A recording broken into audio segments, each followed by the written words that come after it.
Convention, reciting Patrick Henry's famous speech, "Give me liberty, give me death." And pleased to have him here tonight to give his speech. Austin, please come forward. Thank you.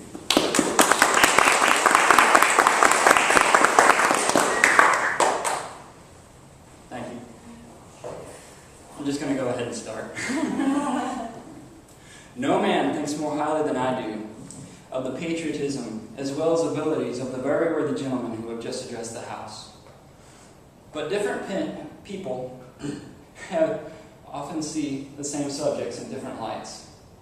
Therefore, I hope it will not be thought disrespectful to those gentlemen if, entertaining as I do, opinions of character very opposite to theirs.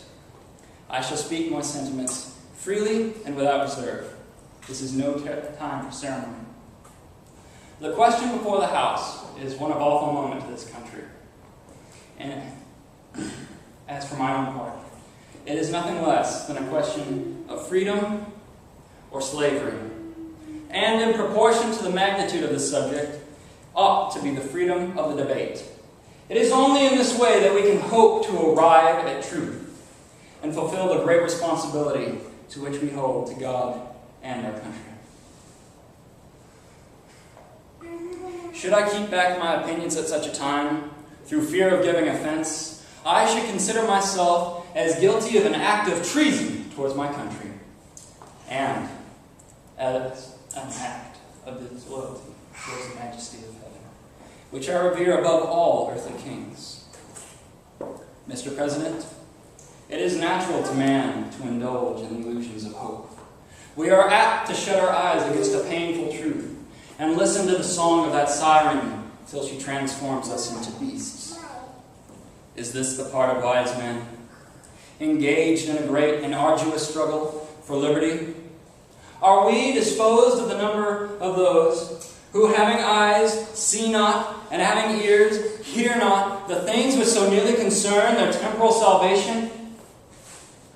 As for my own part, whatever anguish of spirit it may cost, I am willing to know the whole truth, to know the worst, and to provide for it. I have but one lamp by my feet are guided, and that is the lamp of experience. I know of no way of judging the future but by the past. And judging by the past, I wish to know what there has been in the conduct of the British ministry in the last 10 years to justify those hopes with which gentlemen have been pleased to solace themselves and the House.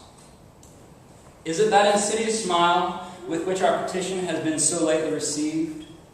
Trust it not, sir, for it shall prove a snare to your feet. Suffer not yourselves to be betrayed with a kiss.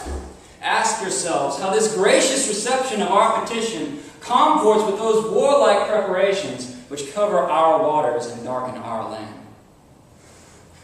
Are fleets and armies necessary to a work of love and reconciliation? Have we shown ourselves so unwilling to be reconciled that force must be called in to win back our love? Let us not deceive ourselves, sir. These are the implements of war and subjugation, the last arguments to which kings resort. I ask, gentlemen, sir, what means this martial array if its purpose be not to force us into submission? Can gentlemen assign any other possible motive for it? Has Great Britain any enemy in this quarter of the world to call for all these accumulations of navies and armies? No, sir. She has none. They are meant for us. They can be meant for no other. They are sent over to bind and rivet upon us those chains which the British ministry have been so long forging. And what have we to oppose them? Shall we try argument? Sir, we have been trying that for the last 10 years. Have we anything new to offer upon the subject? Nothing. We have held the subject up in every light of which it is capable, and it has been all in vain. Shall we resort to entreaty, and humble supplication, what terms shall we find that have not already been exhausted? Let us not, I beseech you, sir, deceive ourselves. We have done everything that could have been done to avert the storm which is now coming on. We have petitioned. We have remonstrated. We have supplicated. We have prostrated ourselves before the throne and implored its interposition to arrest the tyrannical hands of the ministry and Parliament. Our petitions have been slighted. Our remonstrances have produced additional violence and insult. Our supplications have been disregarded, and we have been spurned with contempt from the foot of the throne. In vain, after these things, may we indulge in the fond hope of peace and reconciliation. There is no longer any room for hope. If we wish to be free, if we mean to preserve inviolate those inestimable privileges for which we have been so long contending, if we mean not basely to abandon the honorable struggle in which we have been so long engaged, and which we have pledged ourselves never to abandon until the glorious object of our contest shall be obtained, we must fight. I repeat it, sir, we must fight. An appeal to arms and to the God of hosts is all that is left us. They tell us, sir, that we are weak, unable to cope with so formidable an adversary. But when shall we be stronger? Will it be the next week or the next year? Will it be when we are totally disarmed and when a British Guard shall be stationed in every house? Shall we gather strength by irresolution and inaction? Shall we acquire the means of effectual resistance by lying supinely on our backs and hugging the delusive phantom of hope until our enemy shall have bound us hand and foot? Sir, we are not weak.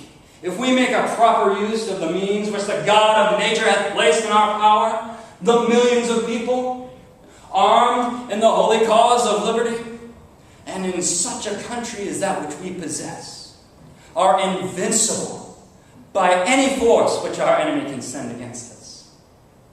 Besides, sir, we shall not fight our battles alone. There is a just God who presides over the destinies of nations, and who will raise up friends to fight our battles for us.